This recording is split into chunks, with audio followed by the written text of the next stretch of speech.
Bonjour à tous et à toutes, j'espère que vous allez bien. Bienvenue, je suis votre hôte Pomme la Pomme pour l'émission Et pourquoi tu joues pas à, où j'invite un rôliste pour nous présenter un jeu de rôle de son choix à travers 7 questions. Pour l'épisode pilote de cette nouvelle série, je suis en compagnie de Romain Fazio, peut-être que vous le connaissez sous le nom de Tarte Tatin, qui, en plus d'avoir un pseudo particulièrement cool et à propos pour cette chaîne, cet artiste, illustrateur, fan d'iconographie médiévale, rôliste joueur et maître du jeu Chaotique Mauvais, mais aussi auteur de plusieurs jeux de rôle sur table comme Castlevania, Codex, Epistolarum ou encore Ars Goetia, dont il est venu nous parler aujourd'hui. Bonjour et bienvenue Tarte Tatin, comment est-ce que tu vas ? Bonjour, merci Apple, ça va excessivement bien, très détendu, un vrai plaisir d'avoir été invité. Je suis prêt à inaugurer et essuyer les plâtres. C'est impeccable. Ben, c'est un plaisir de te recevoir, c'est très très gentil de ta part d'avoir accepté. Puis c'est super cool quoi, d'inaugurer cette série avec un auteur, quoi, quelqu'un de ta qualité qui est aussi investi dans le hobby, c'est trop cool. Je suis on ne peut plus flatté, d'autant plus que nous sommes sur deux pseudos à base de pop, donc exactement. C'est vrai, ça c'est beau, hein. Ça c'est trop beau. Est-ce que tu veux te présenter un petit peu, dire 2-3 mots d'introduction peut-être ? Bah écoutez, tu l'as déjà extrêmement bien fait, que rajouter, que dire de plus ? Tarte Tatin, voilà, illustrateur, auteur de jeux de rôle, MJ, alors chaotique mauvais certes, mais moi je suis gentil, je suis sympa. Contrairement à ce que diraient toutes mes joueuses et joueurs. Mais n'est-ce pas l'apanage, quand on fait un jeu de rôle qui se veut gothique, démoniaque et féerique, d'avoir un petit peu parfois des scénarios tragiques ? C'est vrai qu'il faut des péripéties, il faut qu'il y ait un peu de l'aventure, de l'action, des tragédies. Moi je comprends, hein, moi je valide.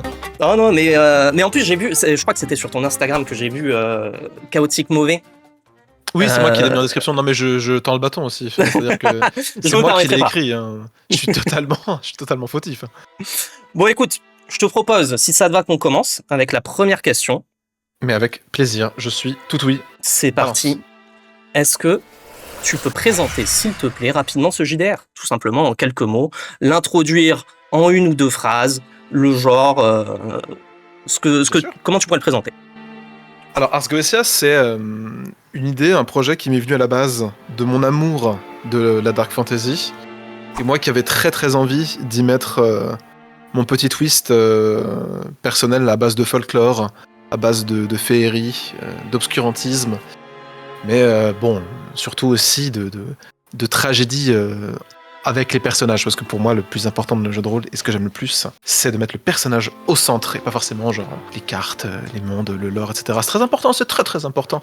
Mais les joueuses ne vivront leur aventure qu'à travers les personnages. Donc, le personnage et leurs péripéties et leurs émotions au centre de toute cette tapisserie gothique, dark fantasy, impitoyable, dans un monde où on va les pousser dans leurs derniers retranchements pour leur faire vivre les émotions les plus intenses, parfois les plus tragiques, parfois les plus belles aussi.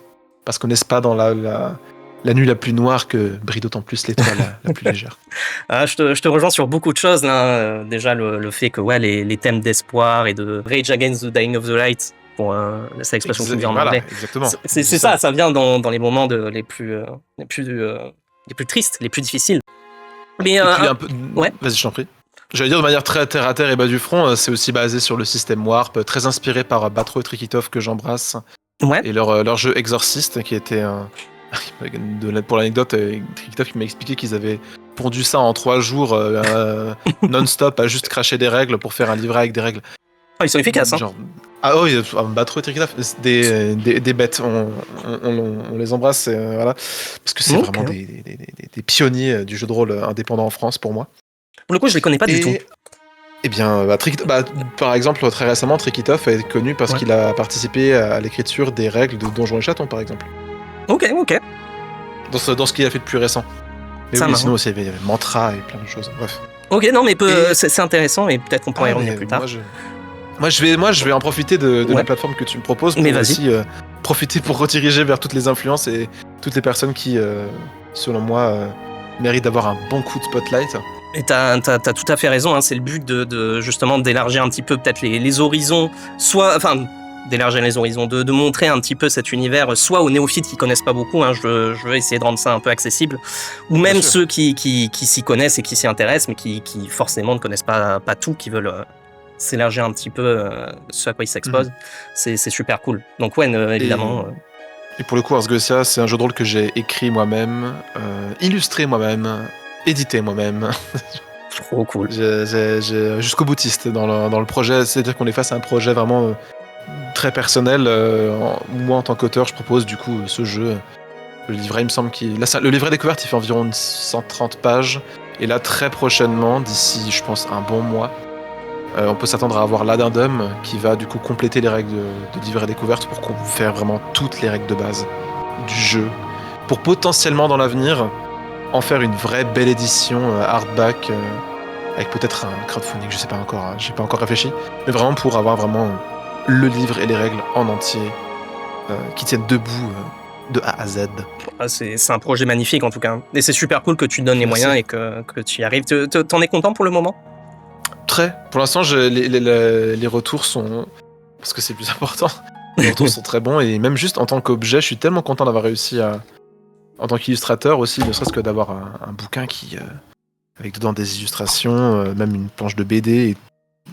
Je vois ce que j'ai fait, je me dis waouh, j'ai tellement appris depuis et je peux tellement encore faire mieux. Donc maintenant, j'ai qu'une envie, c'est de commencer à vraiment faire le bouquin, genre le vrai grand livre avec toutes les règles, pour vraiment en proposer la vision définitive de ce qu'est Ars Goetia.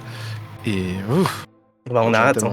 On a hâte aussi. J'ai mis du coup en message là épinglé pour les curieux le lien pour aller voir la page Itch.io avec le livret découverte pour ceux qui veulent aller voir pour voir un petit peu le produit. Ça a l'air très très bien. J'avoue, pour ma part, je l'ai pas eu. Mais déjà ce qui est présenté et ce que tu nous en dis là, ça donne envie. Il y a une chose qui m'a un petit peu étonné, sur laquelle j'aimerais revenir, c'est que je te rejoins tout à fait, hein, je pense que c'est super cool d'avoir les joueurs comme personnages principaux de l'aventure, que ça tourne autour d'eux, qu'ils soient au centre de ce qui se passe. Mais dans ma tête, et peut-être que c'est moi qui me trompe, mais quand je pense justement à des univers un peu sombres, un peu plus tristes, on va dire métal, grimdark, c'est les termes qui me viennent. En général, ce sont des univers comme, je pense au RPG, au Warhammer 40 000 ou Call of Cthulhu, où justement, à l'inverse, les personnages sont un petit peu, je vais pas dire spectateurs de ce qui se passe, mais il y a eu un sentiment d'impuissance, presque de subir ce qui se passe, tu vois, et d'essayer de s'en protéger le plus possible. Ouais, exactement. Oui, je suis d'accord avec toi, il y a tout à fait ça, et c'est pas trop ce qui se trouve chez moi. J'imagine que c'est ce que tu allais dire, mais excuse-moi. Non, vas-y, c'est toi. Pour le coup, c'est vrai que la différence, là où j'ai voulu vraiment m'éloigner de tout ça pour pas vraiment rentrer dans le côté horreur et désespoir, c'était vraiment comme je l'ai exprimé avant et comme tu le dis toi, c'est que contrairement à ces jeux de rôle où au contraire on veut que les personnages soient impuissants, soient spectateurs de choses qu'ils dépassent leur entendement pour justement accentuer l'horreur, et ce qui est très bien, hein, c'est très bien de faire le jeu de rôle comme ça. Moi, avec Ars Goetia, ce que j'ai voulu contrairement à ça, c'est au contraire mettre le personnage au centre pour que cette horreur indicible soit une tapisserie en toile de fond et que les personnages évoluent dedans et qu'on voit tout à travers leurs émotions et qui ils sont. C'est-à-dire que naturellement, avec les classes que je propose, qui sont pas genre des classiques chevaliers, mages, etc., t'as déjà une partie de ce monde qui t'a déjà maudit d'une certaine manière. Tu es déjà maudit par ce qui se passe dans ce monde et tu pourras plus retourner en arrière. Tu vas vivre des choses, tu vas avoir ton esprit qui va être plongé en enfer, tu vas être confronté à des monstres folkloriques et à des démons. Ça va arriver, c'est le destin, c'est comme ça. Et face à ce fatalisme de dire ok, ces choses vont arriver parce que maintenant je suis marqué et c'est fini. Qu'est-ce qui se passe ? Qu'est-ce qu'on peut faire pour en ressortir ? Et là où, par exemple, Call of Cthulhu ou des choses comme ça sont beaucoup plus tournées côté horreur et action et vraiment désespoir, moi j'irais plutôt tourner ça vers une sorte vraiment de lettre d'amour à l'humanité et aussi, non pas de l'horreur, mais plutôt de la tragédie. Parce qu'il va se passer des choses, c'est obligé. Et avec l'addendum, ça va être encore plus évident avec le système de progression qui sera basé sur le fait de dire... Donc il est inspiré par le système des callings de Heart, Ok. de Roman Rocket Descartes, écrit par Grant Howitt et Christopher Taylor. Mhm. Et le principe, c'est de dire, ok, mon personnage, il a une destinée un peu tracée d'une certaine manière. C'est-à-dire que par exemple, je sais que moi, ce qui m'amène et ce qui me guide, c'est l'envie de résoudre une question, de répondre à une question, par exemple. Il y a une question existentielle que je veux répondre. Ou alors, on m'a forcé à être là. Ou alors, je suis le mentor d'un autre personnage. Et du coup, ma ligne de destin, ça va être ce qui va se passer en tant que mentor. Bref, t'as tous ces destins qui arrivent, et en tant que joueuse ou joueur, tu peux cocher et dire, ah, j'aimerais bien qu'il se passe ça avec mon personnage, comme par exemple, j'ai trop envie que je subisse une séquelle. J'ai trop envie que je refuse d'obéir à un ordre, même si ce serait la bonne chose à faire. Tu vois, genre. Et à partir du moment où le joueur ou la joueuse te coche déjà les trucs qu'ils ont envie de faire, toi tu peux te dire, en tant qu'MJ, je sais quoi leur présenter dans la partie pour que ça avance. Donc elles choisissent le destin de leur personnage d'une certaine manière. Le destin va arriver. Mais en même temps, c'est aussi un peu ça le principe de créer une narration collective. On part de l'idée de dire, j'ai un personnage, je sais où je vais aller. Je sais dans quelle direction je veux l'amener. J'ai ce destin qui est plus ou moins tout tracé. Et maintenant, on va lutter à la fois contre et à la fois pour. Ah, ça a l'air en tout cas très très clair dans ton esprit. Enfin, tu l'exprimes très bien. L'idée est super cool. C'est carré. On voit que t'as quelque chose. Enfin, je ressens que t'as quelque chose, un objectif en tête, quelque chose que t'as voulu insuffler au livre. Là, en plus, je me suis un peu perdu en blabla et en palabres, hein, mais Mais il y a aucun pour faire souci. simple, hein, là où, comme tu l'as dit avant, pour répondre à ta question de manière extrêmement simple, Mhm. comme tu l'as dit avant, là où dans certains autres jeux, on met le monde, on prend un monde extrêmement dense et bizarre et on jette des personnages dessus pour voir ce qui va se passer, là c'est plutôt, on va partir des personnages et voir quel monde horrible on peut mettre en arrière pour mieux les faire ressortir. Ah, j'entends, et pour le coup, je te rejoins sur la lettre d'amour à l'humanité, ça me parle beaucoup. Hein. Ça, sur cette chaîne, on est des believers. Non, ça a l'air super cool. En plus, l'esthétique a l'air très léchée et travaillée. D'ailleurs, on va peut-être pouvoir y revenir. Mais du coup, je te propose de passer à la deuxième question. Qu'est-ce qui t'a poussé à essayer ce JDR? Ou plus exactement, vu que du coup, tu es auteur, qu'est-ce qui t'a poussé à créer ce jeu de rôle? Avec des amis, il y a maintenant il y a déjà 7-8 ans, on avait déjà commencé à faire un peu de jeu de rôle et j'avais très envie de faire un univers qui ressemble à Darkest Dungeon. Parce que j'ai adoré ce jeu Très très bon quand j'étais à la Darkest fac. Dungeon. J'adore le 1 et même le 2 récemment aussi, j'ai complètement subjugué. Trop bon. Mhm. Et tout cet univers et cette manière de penser l'aventure m'avait beaucoup inspiré, même ne serait-ce qu'esthétiquement. Et aussi mon amour pour Castlevania, mon amour pour... à l'époque, j'avais fini de lire Berserk, donc je l'avais encore bien en tête. Et tout ça, on a créé cette campagne où on a joué ensemble dans un système qui n'existait... Enfin, qui n'était même pas exactement celui qui est resté pour le livret, qui était encore un peu différent. Et je me suis dit, putain, mais il y a un truc à faire. Et petit à petit, à force d'élaborer, de faire des campagnes avec d'autres gens, je me suis dit, mais non, je vais vraiment faire un petit jeu de rôle, en fait, avec ça. Et du coup, j'ai commencé avec des règles qui faisaient 8 pages. Genre, je suis sûr j'imagine qu'on peut même encore trouver cette version qui existe dans une version genre jadis sur internet. Vous pouvez trouver ça quelque part, j'en suis sûr. Et vraiment, c'est un petit jeu qui faisait 8 pages où il y a plus ou moins les mêmes règles. Ok. Et sans trop d'esthétisme particulier, vraiment juste moi qui me dis, hop, je lance les règles, allez hop, zoup. Et jusqu'à ce qu'en fait, ils me disent, non, mais j'ai envie de vraiment élaborer, j'ai envie de vraiment faire les règles pour de bon. Et chaque itération de moi qui écris les règles, c'est un peu plus. Il y a eu cette première version vraiment juste pour moi, puis une version sur papier d'une dizaine de pages. J'entends cette version découverte, auquel je rajoute encore quelque chose. Et bientôt, il y aura une version complète. Et après, je me dis déjà, j'ai envie de faire des extensions. Alors, ça se construit brique après brique avec mon expérience. Et aussi tout ce que je lis, ce que je joue, tout ce qui m'inspire en termes de jeu de rôle. Et comme j'ai dit aussi, une de mes premières inspirations, c'était un jeu de rôle qu'on avait fait, qui était un jeu de rôle de Battery Trikitov qui s'appelle Exorcist, auquel j'emprunte le système de réminiscence et de croix. Ok, ouais. Donc c'est un projet de longue haleine au final. Pour le coup, ouais, maintenant que j'y réfléchis et que je mets les choses un peu en perspective dans ma tête, ouais, 7-8 ans. Ouais, Mais ouais. c'est devenu vraiment concrètement un projet que j'avais envie d'éditer, qu'il y a... 3 ans. Ok. Et du coup, de ce que j'en entends, tu as des projets, tu comptes le soutenir, ce JDR. Est-ce que tu as une idée de combien de temps tu voudrais continuer l'aventure? Jusqu'où est-ce que tu veux l'amener? Bah, là, si on est dans le domaine du rêve et de l'idéal, c'est sûr, j'ai plein d'idées, j'ai plein d'étoiles plein les yeux sur ce que j'ai envie de faire avec. Vas-y, Maintenant, rêve un peu là. On est là pour rêver. Rêvons, ok. Alors, je retire tous les masques du raisonnable. Vas-y. Ce que j'aimerais faire, c'est ce livret de règles complet, magnifique, édité, mais genre un beau hardback avec couverture foilée, vraiment genre magnifique, et dos en tissu. Allez. Oui, très bien. Mais oui, non, vraiment un bel objet qui soit vraiment toujours léger dans les règles, mais très vaste dans ce qu'on peut faire avec. Donc vraiment un bel objet, pas trop de pages, vraiment juste si on fait du A4 en vrai, en 100 pages, je pense qu'on a fait le tour. Hein.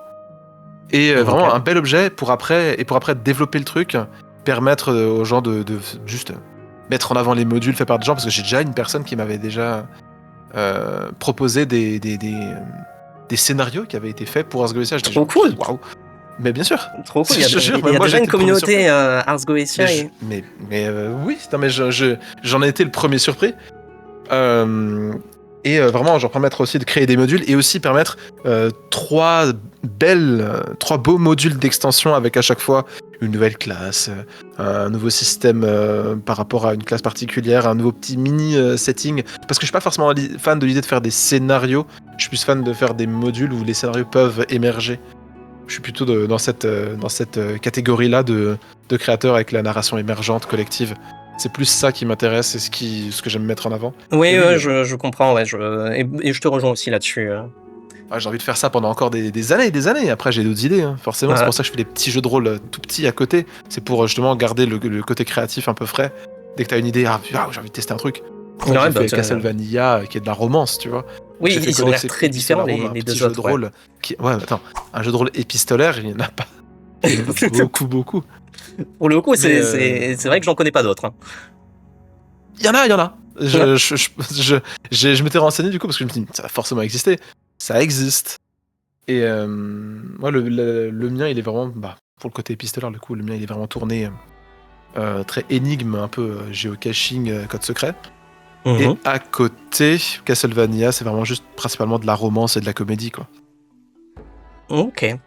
Alors, si ça te va, enfin, sauf si tu as d'autres choses à développer sur cette question-là, sur comment la création se passe de JDR, je te propose qu'on passe à la question suivante parce qu'on a commencé à y toucher. Je t'en prie. Du coup, question numéro 3. Est-ce que tu peux nous parler un petit peu du lore ou de l'ambiance de JDR, là, que tu sois maître du jeu ou joueur, dans quel état d'esprit tu nous conseillerais d'être, quel est le but de souffle que tu veux insuffler, une partie type, comment elle se passerait? Ars Goetia, comme j'ai expliqué, c'est un jeu de rôle où la fiction elle est émergente, c'est-à-dire qu'en tant que narratrice, c'est comme ça que j'appelle l'MJ, parce que je genre dans le livre toutes les personnes humaines sont genrées au féminin et les personnages sont genrés au masculin, donc j'ai l'habitude de dire narratrice. En tant que narrateur ou narratrice, on n'est pas ce cliché du MJ tyran qui joue contre les joueurs et les joueuses. Ça me juste sais pas si tu t'es éloigné un tout petit peu de ton micro, j'ai l'impression qu'on t'entend un peu moins bien. Excuse-moi. Non, il n'y a pas de souci, je préfère justement... Non, tu fais bien. Vas-y, désolé de t'interrompre, je te laisse. Mais pas de souci.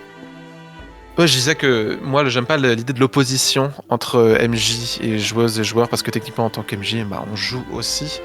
J'aime pas cette idée qu'on va créer une histoire, on va créer quelque chose qui est fait, un univers dans lequel les joueurs seront juste spectateurs de ce qui arrive.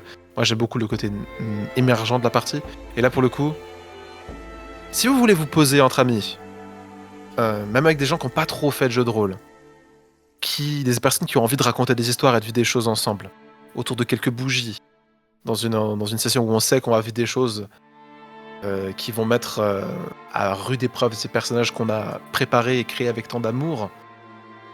Parce que oui, je pense que ça pourrait vraiment vous intéresser. C'est-à-dire que là, en plus, c'est un jeu qui peut être vraiment très très drôle. Parce que l'horreur et l'humour, ça va tellement bien ensemble. La tragédie et l'humour, ça va tellement bien ensemble aussi. Je trouve que c'est deux choses... Enfin, je te rejoins, mais c'est un équilibre dur à jauger, je trouve. C'est très dur à jauger, c'est pour ça que j'ai essayé de faire en sorte qu'avec les systèmes mis en place et la manière dont ça se résolve, on ait vraiment la part belle à l'exploration de comprendre qui sont les personnages et leurs liens, avant de commencer à se soucier de distance, de machin, de combat, d'épuisement. Il n'y a pas tout ça. C'est vraiment simplifié pour faciliter une narration qui soit émergente, folklorique, pleine d'émotions et centrée vraiment sur l'avenir, les envies des personnages et sur ce qu'ils vivent entre eux. Ah, Là, pour le coup, ouais. on a fini une campagne avec des amis Mhm. très récemment où, au début, ils ont créé des personnages qui étaient donc 4 personnages, dont 2 par exemple étaient vampires. Un était médecin de ces vampires et l'autre une cousine de ces vampires. Ok. Le médecin les soigne, mais en même temps cherche un remède au vampirisme, et au pire, il était prêt à les tuer. La mère essaie de garder son fils, à carreau, parce que lui, c'est un petit monstre, et vraiment, genre, Geoffrey Baratheon, hein, vraiment, c'est une ordure. Ok. Et en même temps, il y a la cousine qui est là à se dire, il y a des soucis dans la famille, faut résoudre tout ça. Et du coup, tout le scénario, à la base, c'était une autre partie de la famille qui commençait à vouloir faire un genre de coup d'état pour prendre le contrôle de la famille. Mais en fait, très rapidement, ça s'est éloigné de ça et il n'y avait pas besoin que j'aille là-dedans parce que les tensions et les relations entre les personnages étaient déjà tellement chaotiques et contradictoires parfois qu'en fait, au bout de 3 sessions, c'est genre, il y en a un qui en a pétrifié le personnage d'un autre personnage. Hein. Enfin, d'une autre joueuse, il y a une joueuse, son personnage s'est retrouvé pétrifié par un autre et juste, ouais. Ah bah ouais, du coup, là, tu l'as, ton Voilà. là, tu sais de quoi tu vas parler, c'est en train de se créer ensemble, l'histoire. Ah oui, c'est-à-dire que pendant les premières sessions, c'était vraiment genre créer un château de cartes, et après, quel bonheur ça a été de le voir s'effondrer. Ouais, non, je comprends tout à fait, je te rejoins. Hein. Et ça, c'est un des trucs que je regrette un petit peu, je sais pas si... Enfin, c'est peut-être une expérience très personnelle. J'ai l'impression qu'il y a une espèce de montée du clientélisme, c'est comme ça que je l'appelle, du maître, enfin des joueurs vis-à-vis du maître du jeu, où il y en a beaucoup qui sont venus pour vivre une aventure un petit peu à la Skyrim. Et je dis même pas ça, mon but c'est pas de trop critiquer les gens, d'être trop acerbe, mais je trouve ça même dommage que ce soit pour les joueurs, mais surtout pour le maître du jeu, cette idée qu'il va avoir beaucoup de choses à gérer et que l'histoire va reposer à 100% sur lui. Oui, je vois ce que tu veux dire. Surtout que oui, la manière dont certaines personnes ont des idées préconçues de ce qu'est une narration en groupe, et ce cliché du MJ qui prépare tout, qui vient jouer littéralement contre le fait d'avoir une histoire commune, quoi. À la fois parce qu'en tant qu'MJ, tu te dis, faut que je prenne tout sur mes épaules, et en tant que joueur, tu te dis, c'est bon, tranquille, c'est l'MJ qui prend. Donc, hop, vas-y, distrais-nous. Exactement, ouais. Le côté un peu singe en cage, vas-y, fais-moi l'aventure. Non, et là, l'histoire est vraiment conçue pour être émergente, et même là, ça arrive beaucoup plus dans l'addendum, mais dans le livret de découverte, il n'y a pas tant de conseils par rapport justement à comment partager les rênes de la narration, mais j'encourage, j'en dis, vraiment, genre, en tant qu'MJ, donner la parole aux joueuses, laisser-les participer aux descriptions. Voilà, genre, vraiment, genre... C'est intéressant, même en tant qu'MJ, tu te dis, mince, quelque chose de spécial avec ce, je passe cette taverne, et qu'est-ce qu'elle a de spécial? Tiens, dis-nous, toi, qu'est-ce qu'elle a de spécial? Et tu demandes aux joueurs, et non seulement, toi, t'es tranquille, parce que, t'as pas besoin d'y réfléchir tout le temps, tu peux souffler 2 secondes, en plus, tu peux être surpris par des bonnes idées, et en plus, c'est leur idée, donc ils seront très contents d'eux-mêmes. Ah, oui, je te rejoins totalement. Partager les rênes créatifs, c'est vraiment ce qu'il y a de bien. Cette idée qui est héritée des années 80 de dire, ouais, c'est le MJ qui fait ses jets dans son coin, derrière son écran de MJ, qui partage pas, et qui même devrait faire tous les jets, même les jets des joueurs en discret. Wow. À la base, c'est raconter une histoire ensemble. C'est le compteur au coin du feu. Et les gens qui peuvent même participer en faisant des personnages. N'oublions pas ça, on raconte une histoire tous ensemble. Et si on devait raconter une histoire ensemble, il faut que tout le monde mette la main à la pâte. Et les personnages, la manière dont je les conçois, et dont ils sont conçus et dont on les crée dans Ars Goetia, c'est fait justement pour que, dès le départ, ce ne soit pas des inconnus qui sont en mode « qu'est-ce qui se passe ?» Non, dès le départ, il y a de l'énergie, il y a du jus, ça part. Il n'y a pas de doute, on sait à qui on a affaire et on sait comment on se sent par rapport à tel perso, quels sont nos liens. Ah oui, ça c'est mon maître. Ah lui, je connais ses secrets, je peux le faire chanter. Ah elle, je suis amoureuse d'elle, donc forcément, elle me fait me sentir en vie. Voilà, genre. L'important, c'est les liens entre les personnages, c'est ça le jus. Ok. Je trouve ça très intéressant et ça me permet de faire une transition sur la question suivante. Impeccable, le boss. Tu es le meilleur invité que j'ai jamais eu sur cette émission, je te le dis. Jusqu'ici, je pense que le compliment est neutre. Mais du coup, qu'est-ce qui rend ce système fun ou unique?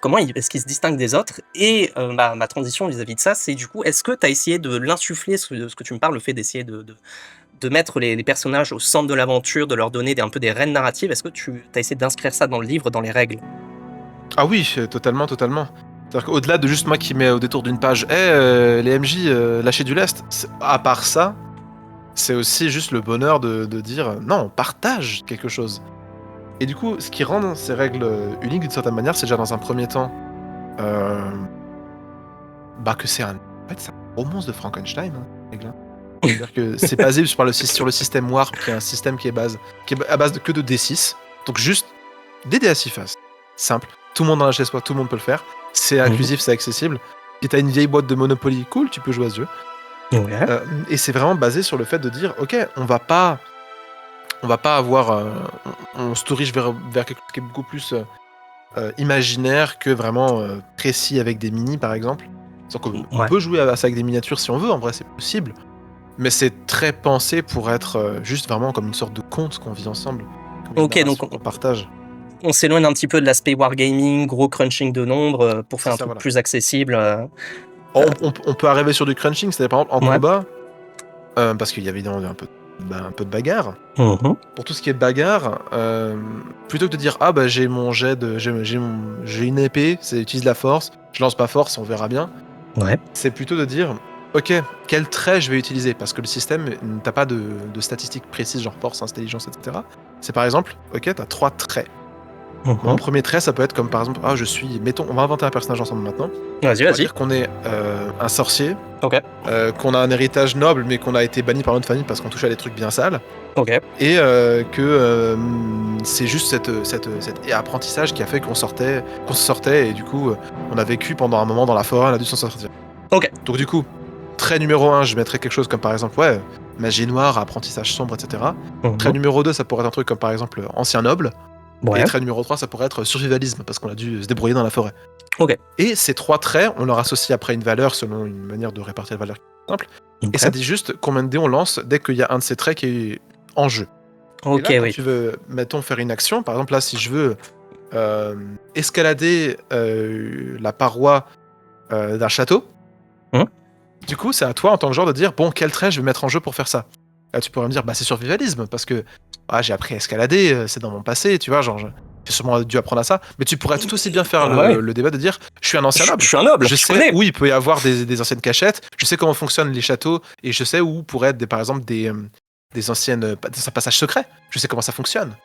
À partir du moment où tu arrives à trouver une justification plausible d'utilisation d'un de tes traits, c'est ça que tu vas lancer. C'est cool. Après, il y a beaucoup de jeux et du coup c'est beaucoup plus, ça invite beaucoup plus à la réflexion et de se dire mince, qu'est-ce que mon personnage qui est troubadour pourrait bien faire pour aider dans ce conseil de guerre. Genre comment est-ce que je pourrais peut-être que je connais une ancienne chanson, une chanson de geste d'un guerrier, et du coup ça m'inspire. Tu dois réfléchir comme ton personnage. T'es obligé de réfléchir cool, ça. Tu vois. Et du coup, ça rejoint ce que tu disais sur la mécanique. Enfin, essayer d'inclure les joueurs dans la narration, dans l'univers. Ouais, c'est smart. Et après, t'as aussi les miracles, qui fait que tu peux, avec les miracles, tordre un peu le destin dans ton sens. C'est des aptitudes, c'est des compétences. Et plutôt que d'avoir genre du mana qui se disparaît petit à petit au fur et à mesure que tu utilises tes miracles, là, ce qui se passe, c'est que plus on utilise, plus t'accumules des croix. Et quand t'arrives à ton maximum, on fait un pile ou face, pile il se passe rien, tu retombes à 0 et tout va bien. Face, c'est le MJ qui gagne un jeton catastrophe. Et en tant qu'MJ, en tant que narratrice, quand tu as ces jetons, après tu peux les dépenser à d'autres moments pour dire karma qui revient, tu vois, d'une certaine manière. Pour par exemple rendre un jet encore plus difficile, faire en sorte qu'une blessure normale devienne une séquelle, faire en sorte que ça sert aussi par exemple de entre guillemets mana au démon, genre par exemple si le démon il veut faire un certain move particulier, peut-être que la MJ va prendre un jeton catastrophe, le remettre dans la banque, et du coup le move va être bien plus inquiétant et puissant. Ça me plaît, c'est smart, parce qu'en plus, ça fait une espèce de... Déjà, ça fait monter la tension. J'imagine, tu viens de rater ton pile ou face, tu vois qu'il y a le jeton catastrophe. Et en plus, tu te sens concerné, tu te dis, putain, c'est parce que j'ai été peut-être un peu trop gourmand à un moment, j'ai pris trop de risques, et là, ça me revient dans la figure. Et d'autant plus que, avant, le système, c'était juste quand t'arrivais à ton max, jeton catastrophe direct. Le problème, c'est que, si tu sais que ça arrive à certains ouais. jours au max, tu Tu t'arrêtes lances pas, à quoi. 1, Ouais. tu t'arrêtes à 1, tu fais je fais plus rien. Bah super. Donc là, t'es toujours tenté de te dire ah mais si ça passe. Donc du coup, ça encourage à essayer, tenter le truc. Ouais, c'est malin. Et à côté de ça, t'as aussi le système des bougies, qui est aussi du coup là pour le coup qui est directement pris de exorciste de Batro et Trikitov, Mhm. qui fait que plus l'aventure avance, plus les chapitres avancent, plus on s'approche et qu'on voit des choses horribles, s'il y a des gens qui meurent, si on subit des séquelles, etc., etc. Bref, quand l'histoire avance dans le sombre, on allume petit à petit des bougies, et quand il y en a 6 bougies qui sont allumées, la Mhm. partie est mise entre guillemets en pause, et l'esprit de tous les personnages et des joueuses est plongé dans une vision de l'enfer. Ils sont dans une sorte de petite prison infernale, enfer personnel onirique. Ok. En gros là, on peut s'éclater avec l'horreur et les choses absolument impossibles. Alors là, vous pouvez vraiment l'imagination, vous pouvez la laisser partir dans tous les sens. Hein. Il n'y a plus aucune règle qui tient. Et leur objectif, c'est juste de s'enfuir de cette situation, de trouver la sortie pour remonter à la surface. Ok. Et il y a Cette tension aussi, ce compte à rebours de dire ah les bougies s'allument. Ok, ouais, je comprends. Et parce que moi, j'essaie de me projeter un petit peu. Il y a des pénalités mécaniques, ou en tout cas des risques à cet enfer, ou c'est plus genre une tension narrative qui n'a pas C'est, trop de conséquences. Enfin, non, il y a les deux, bien évidemment qu'il y a les deux. Le nombre de personnages qui finissent nez à nez avec un démon en enfer, c'est très très très fréquent. C'est-à-dire que souvent, c'est aussi le prétexte en tant qu'MJ de se dire ok, les personnages n'ont pas forcément pu tomber nez à nez avec un démon, ou avec le démon qui est centré autour de l'histoire qu'on est en train de raconter. Ouais. Bah là, ils peuvent le voir, justement. Ah bah oui. Tomber dessus nez à nez, échanger, discuter. Et il y a vraiment des conséquences aussi parfois très graves. C'est-à-dire que les blessures que tu as en réminiscence, c'est pas juste une blessure physique, c'est une blessure dans ton âme. Celle-là, tu pourras pas forcément la guérir de manière. Comment dire? Tu pourras pas la guérir de manière aussi simple que juste aller chez le médecin et te rafistoler la jambe. Ouais, bah oui, c'est assez logique. Si tu te fais. Je sais que par exemple, il y a un personnage, une fois dans Réminiscence, qui s'était fait transpercer le cœur. Mais vraiment, genre. Bien shish kebab. Hein. C'est pénible, je Quand pense, ils étaient handicapant. revenus dans la réalité, c'est comme s'ils s'étaient réveillés d'un cauchemar. Donc, le cœur était là encore. Ouais. Mais par contre, il avait perdu 5 PV max. C'était fini. Ceux-là, ils étaient partis pour de bon. Pour qu'on se projette 5 PV max, c'est beaucoup? C'est quoi les PV max C'est pas moyens? mal, ouais. C'est-à-dire qu'en termes de vitalité, ça peut aller de 7 à 25 max. Ok, ouais. Oui, donc clairement, c'est handicapant. Ça peut être très handicapant. Mais c'est pas grave, parce que moi, Oui. je suis d'avis que le système des séquelles, tu peux en avoir 5 avant que ton personnage meure. Le système des séquelles fait que chaque séquelle s'accompagne aussi parfois d'un petit bonus. Par exemple, si tu as la séquelle Grand Âge, qui sera avec le livre à découverte, le livre à l'addendum plus, si t'as Grand Âge, bah t'es vieux, donc du coup, bah t'as un trait en moins, parce que juste t'es vieux. Ok. Par contre, t'as beaucoup de PV en plus, parce que t'es pas encore mort, et t'as aussi beaucoup de croix max en plus, parce que t'as déjà vu pire. T'es vieux, donc t'es beaucoup plus T'es un endurci. vétéran, ouais. C'est ça. Jamais sous-estimer quelqu'un de vieux dans un métier où les gens sont pas censés être vieux, quoi. Et c'est pour ça que moi j'aime beaucoup le fait aussi d'encourager des gens à jouer des personnages très jeunes ou très vieux. Ouais, j'adore c'est ça. rigolo. Ça crée des dynamiques très différentes. Jouer un enfant en jeu de rôle, c'est incroyable. Ouais. Et jouer un vieux aussi, c'est... Alors, j'avoue, moi trop aussi, bien. je te rejoins sur les vieux. Je trouve, en général, j'aime beaucoup les personnages très âgés. Les enfants, pour le coup, je trouve ça un poil plus casse-gueule.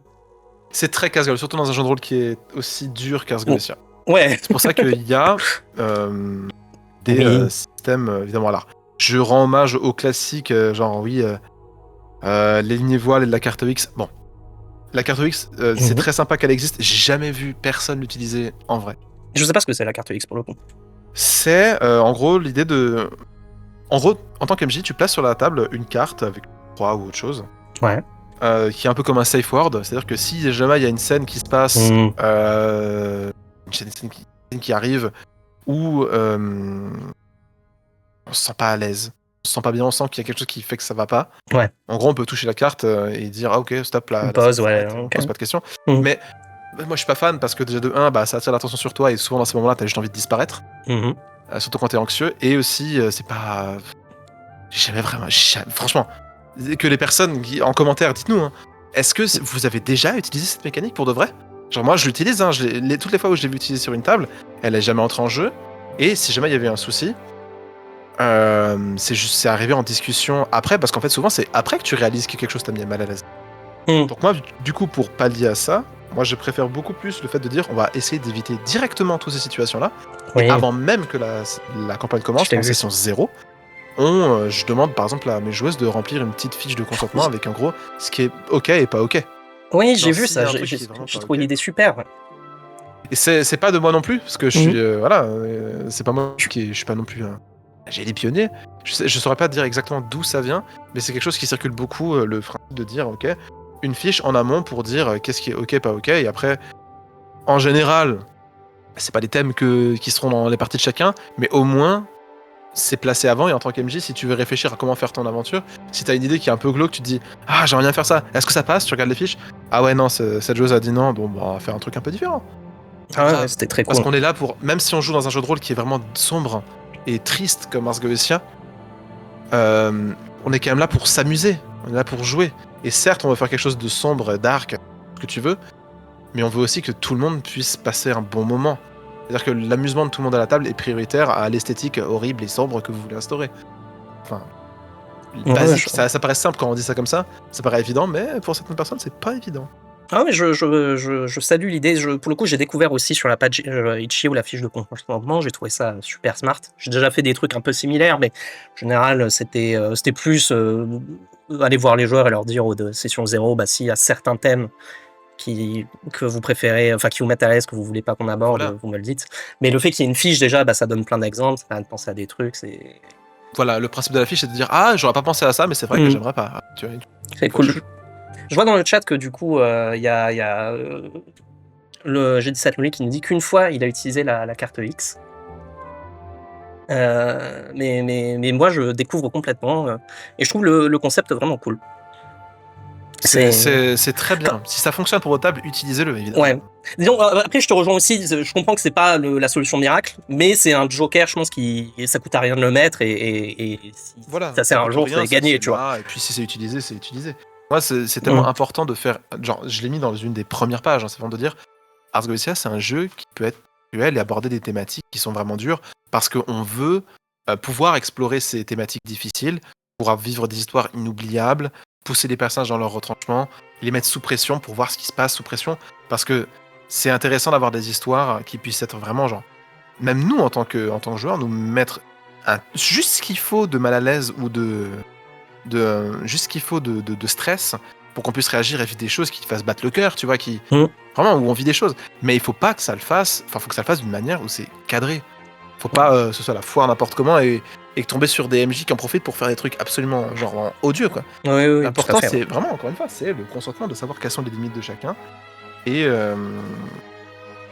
cadre pour que tout le monde puisse se dire ah je me sens à l'aise de vivre une histoire où par exemple il peut y avoir de la violence contre des animaux. C'est des personnes pour qui c'est absolument pas ok. Genre je sais que j'avais là dans la justement dans la campagne qu'on avait terminée, il y a un moment où il y a les deux vampires qui se retrouvent dans une auberge avec une vieille et un chien. Ouais. Et l'un des deux a pété un plomb et avait envie de manger tout ce qui va autour de soi. Et là, je me suis rappelé que il y a une de mes joueuses qui est pas du tout à l'aise avec l'idée de faire du mal, surtout pas un chien. Du coup, le chien s'enfuit, il part dans la forêt. On passe à autre chose. Qu'est-ce qu'on s'en fout de montrer que le chien se fasse bouffer? C'est pas important. L'important, c'est de montrer que le personnage est pas bien. C'est ça le plus important. Bien sûr. Je te rejoins totalement. Sauf si tu veux continuer là-dessus, j'ai une question corollaire à la question de base, donc qu'est-ce qui rend le système fun ou unique, mais qui diverge un peu de ceux dont on est en train de parler actuellement. Est-ce que tu recommanderais Ars Goetia pour des débutants ou des gens qui s'y connaissent pas trop en termes dans l'univers des JDR? Alors, j'ai envie de te dire oui, surtout maintenant qu'il y a l'addendum qui arrive et qui adresse particulièrement le côté comment est-ce qu'on démarre en fait. Parce que un des retours que j'avais eu pour le livret découverte, c'est de dire ah c'est trop bien, mais je saurais pas trop comment démarrer. Et là, j'ai dit tu sais quoi, très bon retour, je m'occupe de tout ça dès le livret découverte.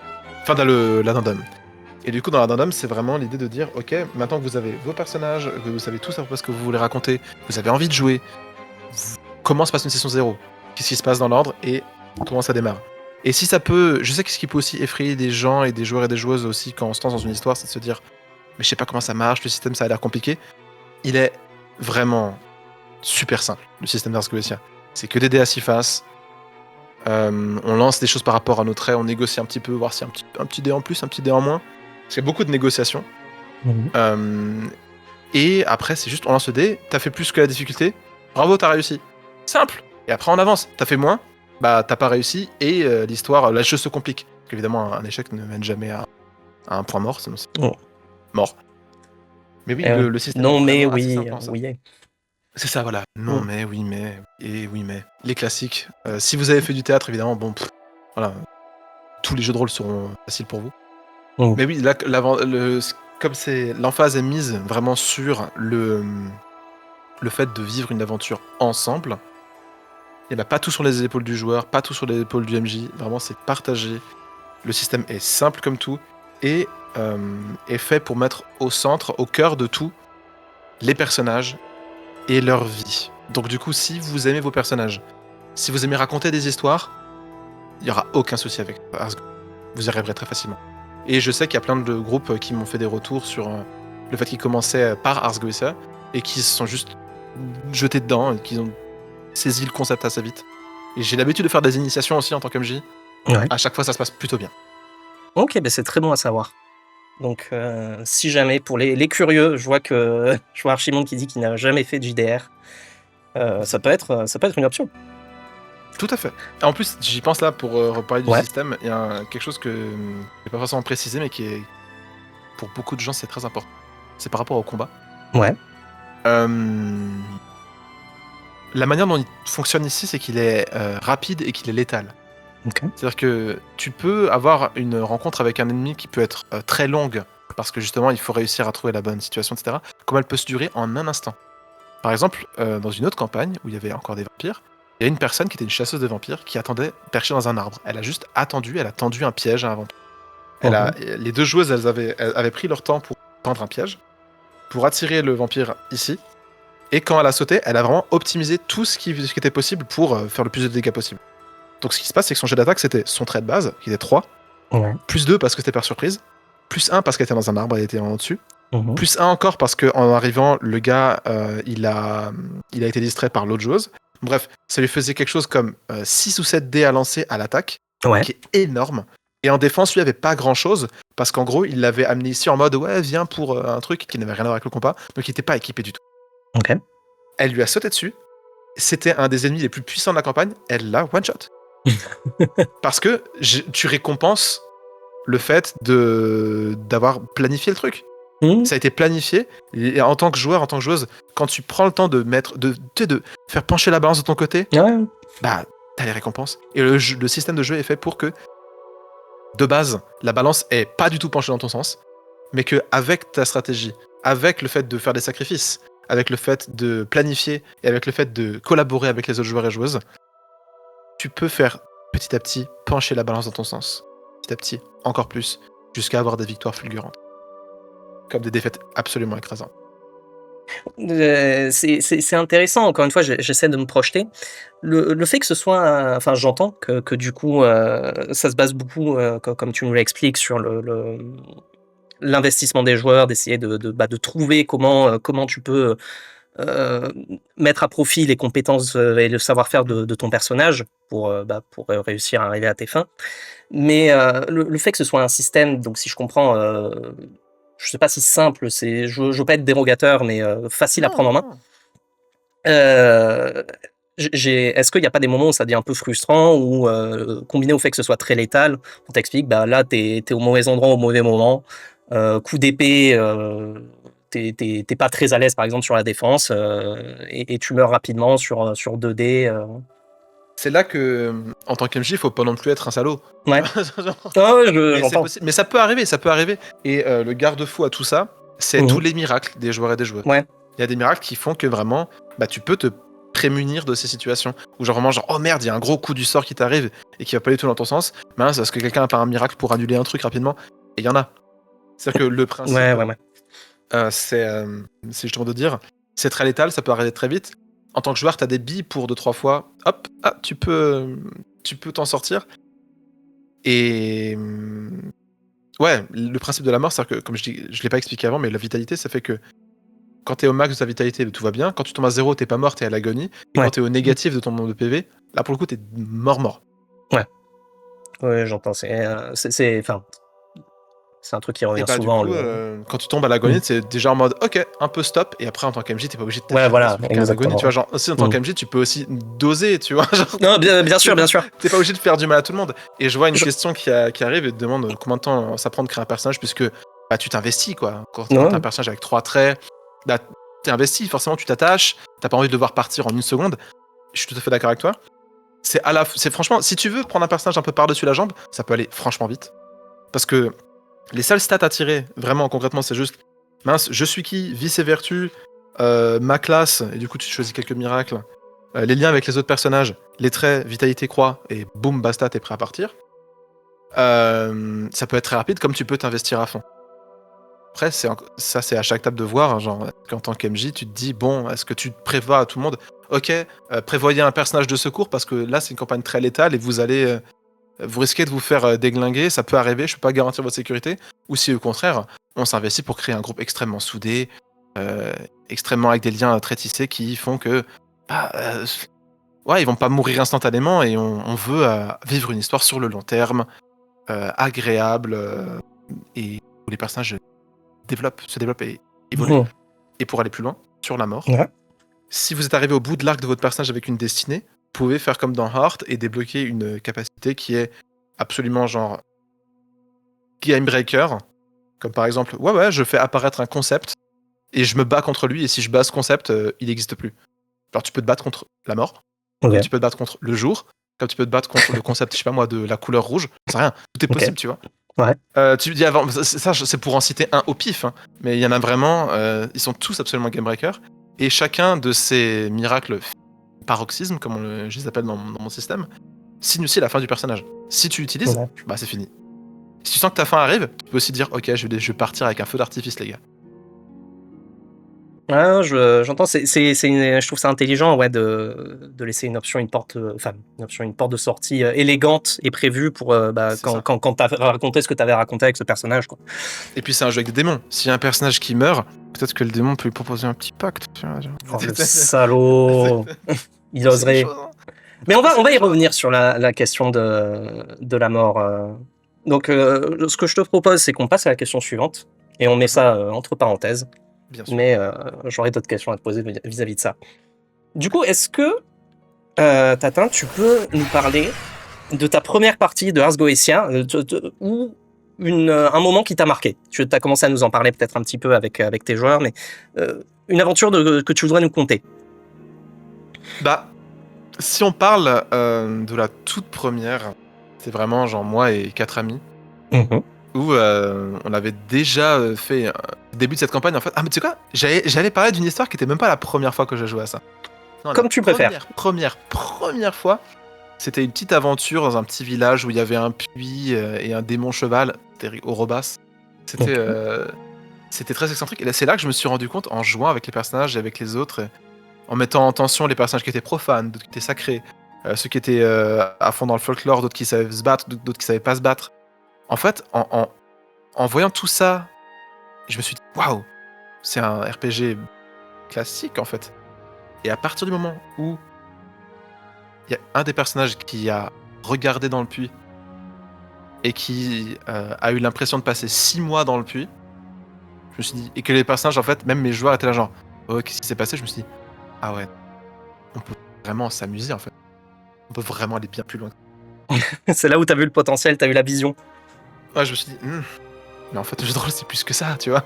Ah, Donc, ouais, pareil, c'est quand on crée des histoires et qu'avec les personnages, il y a des choses différentes qui se passent et je me dis, ouais, on peut aller plus loin, on peut aller plus loin. Et tu sais quoi? Je vais raconter aussi une histoire de rapidement la fin d'une campagne. Vas-y, bien sûr. Dont un des joueurs est plus dans le chat, donc mort de rire. Son personnage, il s'agit. Où c'était 3 personnages dans une ville qui enquêtaient et à la fin ils avaient trouvé qui était le coupable d'une enquête, etc. Bref. Et ce personnage-là avait fait un pacte avec une confrérie qui s'appelle la Pyramide. Okay. Une confrérie absolument puissante, mais comme pas possible, mais en même temps qui est très terrible et qui du coup viendra toujours collecter sa dette. Okay. Et là, il a utilisé un de ses paroxysmes justement. Et dans cette fin de session, dans cette fin de campagne, tout le monde a utilisé un paroxysme. Il y en a un des personnages qui s'est sacrifié pour sauver une autre pendant qu'elle était en train d'exorciser un démon. Ok. Donc, il y avait une sorcière. Alors, pour faire simple, il y a une sorcière, un moine, si vous voulez, un frère religieux, Ok. et un assassin de cette secte. Ok.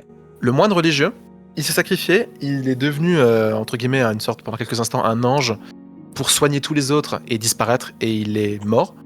Et c'était lui, la sorcière, qui était tombée amoureux pendant la session, pendant l'histoire, donc terrible. Mhm. La sorcière avait réussi à terminer cet exorcisme. Elle a réussi à terminer cet exorcisme pour de bon, que parce qu'elle était aussi protégée par le troisième personnage, ce gars qui était parti en mode « Ok, vous savez quoi ? La pyramide, ils peuvent aller se faire foutre. La pyramide, c'est une secte horrible. Ouais. Et maintenant, je vais vraiment péter un plomb. » Et en gros, pour faire simple, juste, il fait ce qu'il veut. Et qu'il reçoit une blessure, c'est de l'or qui coule et pas du sang. Ok. Et tout se passe extrêmement bien. L'exorcisme fonctionne. La sorcière, elle est là genre, le frère est mort. Elle était en chagrin, tu vois. Mhm. Et est-ce que ça va, tout va bien? Et le gars, il dit juste, ouais, c'est bien, tu peux sortir, t'inquiète pas, je te rejoins. Elle sort.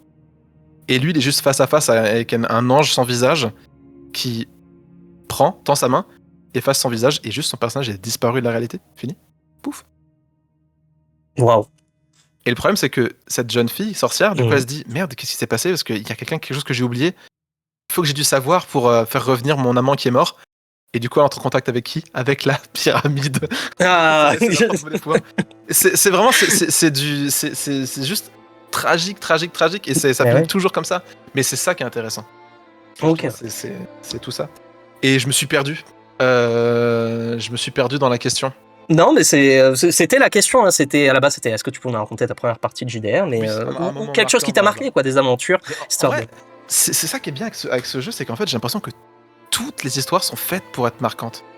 Mhm. Absolument sont faites pour être marquantes. Dans le chat, là, c'est bon, c'est en train de trash talk la pyramide. J'ai pris ma queue chère à ce moment-là. Je crois que j'identifie un de tes joueurs ou joueuses. Non, mais Ouais, ok. c'est clair. Mais oui, Je pense oui. à une autre aussi, ouais, Ouais. vraiment, où la fin de la plus grosse campagne qu'on ait faite, qui a duré 5 ans. Ah oui, ouais, donc beaucoup d'investissement là. Ouais, bah, je dis 5 ans, mais c'était 5 ans on et off. Il y a eu 2 ans et demi où il s'est rien passé. Ok. Bon, à mon avis, je pense qu'il devait quand même y avoir de l'affect, non? Ah, il y avait énormément d'affect. Hein. Ouais. La joueuse de ce personnage dont je vais parler m'en parle encore aujourd'hui. Elle avait un personnage qui s'appelle Eve, qui était une nonne, qui, en gros, toute son histoire, c'est qu'elle s'était enfuie de son couvent parce que c'était de la merde, et qu'elle voulait vivre et découvrir le monde. Ok. Et de session en session, on a fait trois histoires, quoi. Première histoire, elle tombe sur un gosse et elle décide de l'aider parce que c'était le petit-fils d'un gars qui était devenu un démon. Et elle l'aide, et à un moment, parce qu'elle a fait une erreur de choix, il finit éboulé dans une maison. Donc elle est complètement choquée, mais elle finit quand même par le sauver, tout va bien. Mais déjà là, elle comprend que genre, merde, je peux aider du monde. Deuxième campagne, enfin deuxième épisode si vous voulez, c'est pas des épisodes, bref, deuxième histoire. Oui. Elle se rend compte que, genre, elle a des flashbacks de comment c'était au couvent, et elle se rend compte qu'en fait, elle était peut-être amoureuse d'une de ses sœurs à l'époque. D'une des sœurs qu'elle a vu vraiment mourir devant elle, vraiment quelque chose qui était l'épisode le plus tragique pour elle, tu vois. Ok, ouais. Et elle se rend compte que, il y a cette personne-là qui était aussi nonne comme moi avant, parce qu'elle le cache qu'elle était nonne avant. Et là, genre, cette autre personne qui était aussi nonne comme moi avant et qui maintenant vit sa vie, vit sa sexualité, vit en tant que femme, ça a l'air. Waouh, mais je peux me libérer de tout ça, tu vois. Et c'est à partir de ce moment-là qu'elle commence à plus porter son masque, qu'elle commence à plus porter la robe, qu'elle commence à plus porter le crucifix. Et elle commence à se dire de plus en plus mince, je peux vraiment vivre pour moi, tu vois. Et je me demande où est de nouveau cette sœur. Parce qu'elle était pas morte devant elle, je dis n'importe quoi, elle était pas morte, mais genre, il y a cette sœur Aurore à qui je pense encore, qui est encore au couvent. J'aimerais bien la revoir, tu vois. C'est campagne 3. Elle tombe, genre, elle se rend compte qu'en fait, là où elle a le plus senti de l'amour et de l'entraide et de la sororité, c'était dans une maison close, avec une dame proxénète qui protégeait toutes ses filles. Ouais. Et du coup, elle s'est dit, merde, c'est ce qui se rapproche le plus d'une mère pour moi, alors qu'elle repense encore à sa mère supérieure qui était odieuse avec elle. Et finalement, à la fin de cette campagne, elle se fait choper et elle se fait renvoyer de force à son couvent. Et quand elle arrive, elle se rend compte que depuis le jour où elle est partie, celle dont qui elle était tombée amoureuse, on avait fait beaucoup de flashbacks, genre, ok, ça s'est passé comme ça. Et moi, je lui disais, et là, t'es dans un souvenir, dans un rêve. Et si t'avais l'opportunité, si tu pouvais laisser ton imagination partir, qu'est-ce que t'aurais aimé faire à ce moment-là? Évidemment, des scènes de bisous, tu vois, forcément. Donc du coup, on attendait que ça. Et juste parce que c'est ce qui était le plus cohérent par rapport à ce qui s'est passé. Et c'est quelque chose qu'elle aura pu découvrir avant, mais qu'elle essayait d'ignorer de découvrir. Depuis le début, elle se rend compte qu'en fait, cette jeune fille, elle était décédée. Ah bah du coup. Et c'est là qu'elle pète un plomb, qu'elle tue la mère supérieure et qu'elle déclenche un putain de sabbat. Qu'elle croque... c'est la mère supérieure... Oui, bah c'est ça. Sa meilleure amie était tombée enceinte. Et la mère supérieure a voulu cacher ça. Elle a voulu cacher ça. Elle l'a complètement isolée des autres sœurs parce qu'elle voulait pas tuer le bébé. Donc elle a complètement isolé des autres sœurs. Et juste, elle était décédée en couche.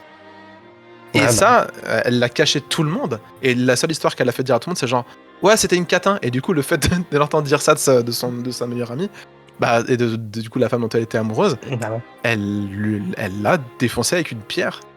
Valide crash out. Ouais. Et sans s'en rendre compte, elle pensait croquer dans la pomme qu'un démon lui a donnée, elle a mangé son cœur. Ah oui. Et elle a invoqué un sabbat démoniaque où il y a un démon qui avait pris l'apparence de cette sœur qu'elle avait perdue. Et en fait, c'était une mouche. Et elle s'est mariée avec une mouche. Et pendant ce temps, tous les autres 3 personnages qui étaient en train de frapper à la porte de l'église, parce que c'était une messe noire. Ok. Ouais, il y avait vraiment, c'était un beau mariage avec plein de démons dans l'assemblée. Ils étaient tous assis sur des bancs, voilà, tous en train de pleurer, genre, c'est trop beau, magnifique. Et pendant ce temps, t'avais genre je vais aller jusqu'au bout. Ouais, vas-y. À la fin.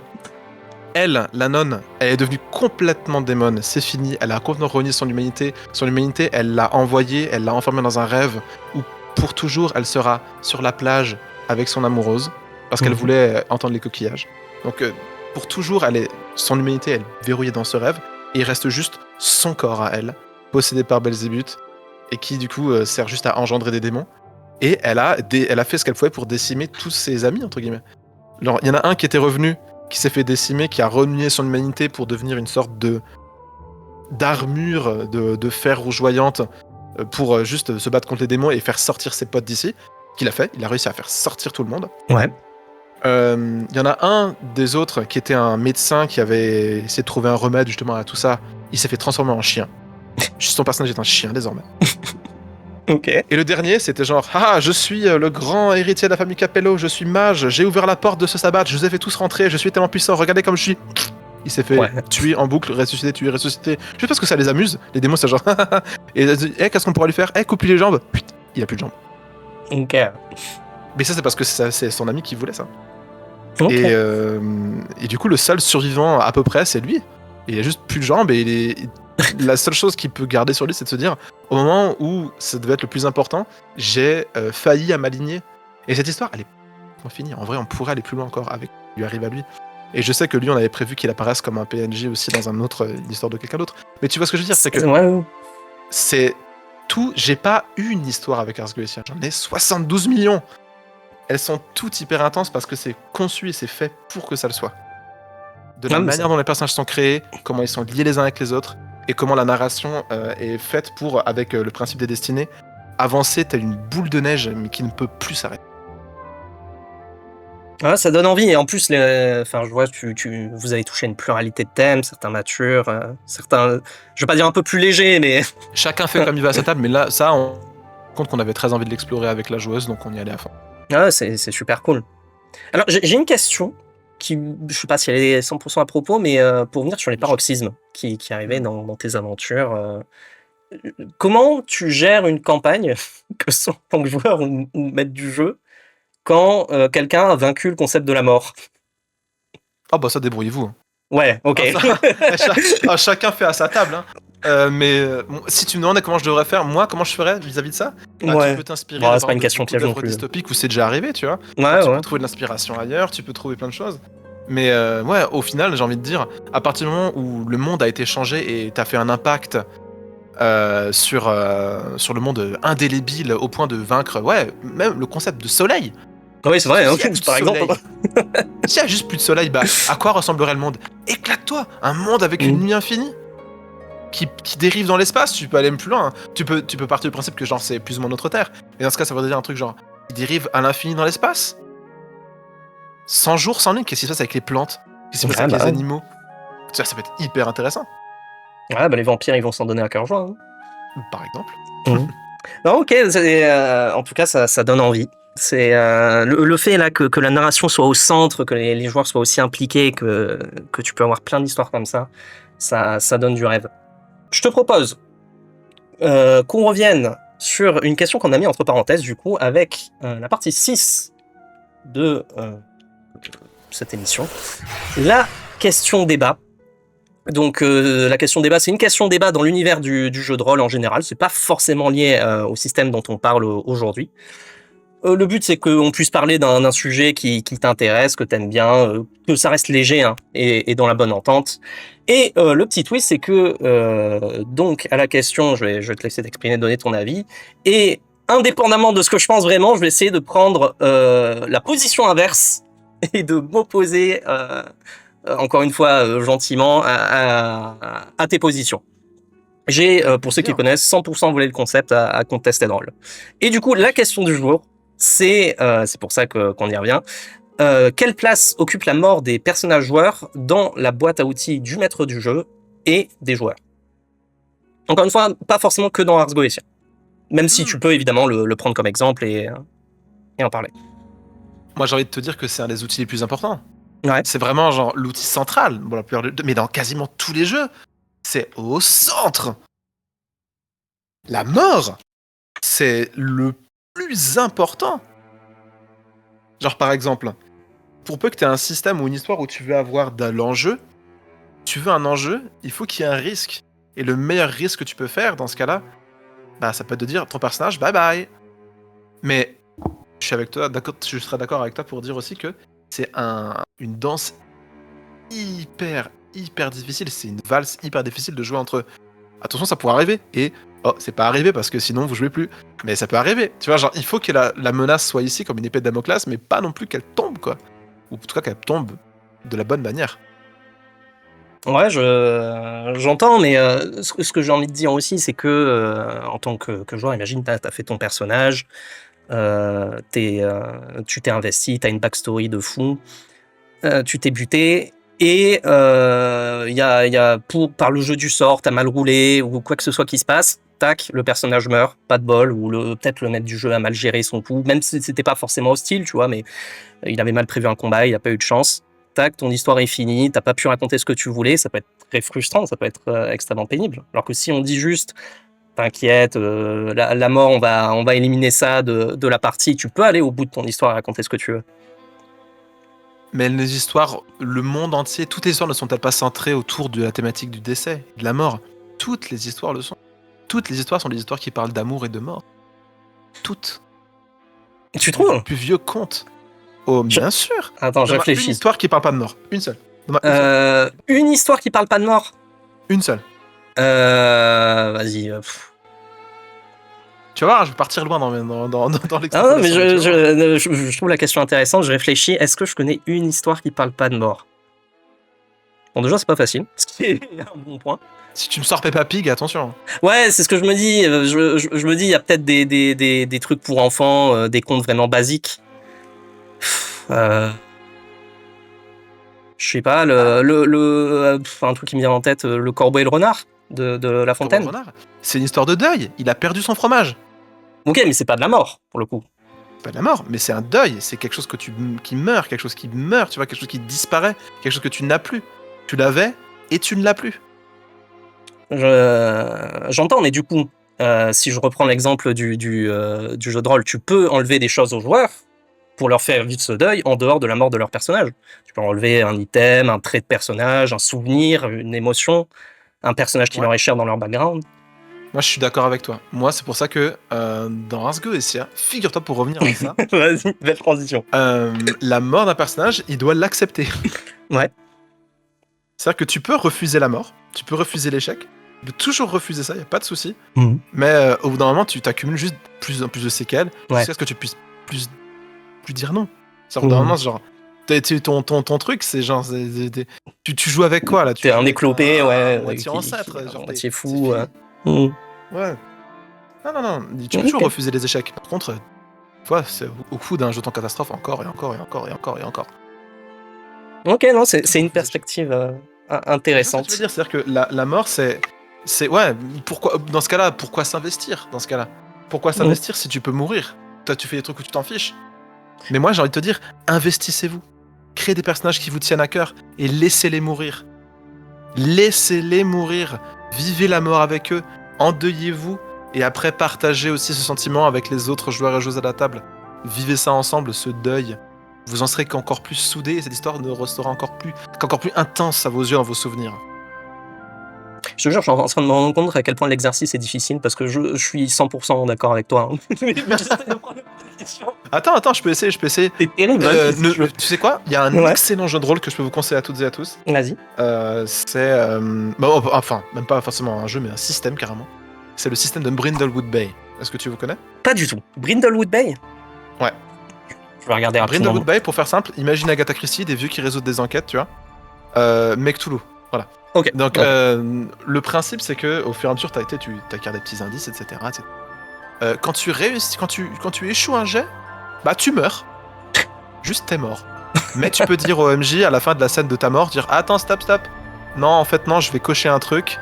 Et du coup, tu joues une autre scène de flashback ou quoi, etc. Et en fait, t'es pas mort. Mais par contre, ça veut dire que le MJ, en tant que MJ, tu régales. Tu les tues tout le temps, tes personnages. Et tu peux faire 1000 descriptions de morts les plus grotesques et les plus horribles du monde. Et ton personnage, tu vas le voir mourir en boucle. Mais c'est pas grave. Parce que tu peux juste dire non, mais non, ça compte pas cette fois. Jusqu'au jour où tu peux plus cocher. Ah, c'est rigolo, ouais. Du coup, c'est une espèce de ressource que tu dépenses en gros. T'as des jetons de mort. Ok. Ouais, c'est un peu comme des points de destin, tu vois. C'est vraiment genre dire, ok, bon. Et c'est pas juste un point que tu dépenses, c'est vraiment genre, ok, je vais jouer une scène où il va se passer quelque chose.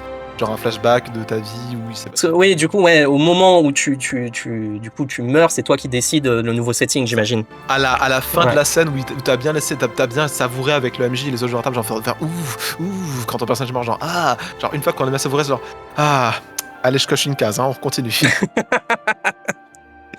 Non, mais ça va. Ça rend la mort incroyable, ce jeu. C'est vrai que c'est rigolo. C'est très original. On joue des petits vieux. Ouais, je vois l'esthétique. Je peux pas trop montrer sur cette scène, malheureusement, mais ça a l'air mignon comme tout. Je vois des petites vieilles, là, sur les illustrations. Ouais, c'est vraiment, genre, au début, tu dois mener une enquête et tu dois essayer de résoudre ça correctement. Puis au bout d'un moment, tu sais, des indices que t'as, ça passe de un cri entendu à 15h, ou alors j'ai retrouvé un couteau dans ma boîte à chapeau. D'un seul coup, genre, la petite fille au premier étage n'arrête pas de répéter la lettre B. Ok. T'as une vision, ou alors tu peux te réveiller d'avoir une vision de toi et plein de vieux qui sont en train d'être envoyés, projetés dans le ciel, jusqu'à genre en fait te rendre compte que le ciel c'est une surface de l'océan, et tu vas dans l'océan et tu vois un grand œil qui t'observe. Ouais, ok, oui. Et du coup, il y a les éléments Lovecraftiens, ouais, un peu badants. Ça commence bien, puis ça part en couille. Bah, non, ça a l'air super, en vrai. C'est très drôle. Ok.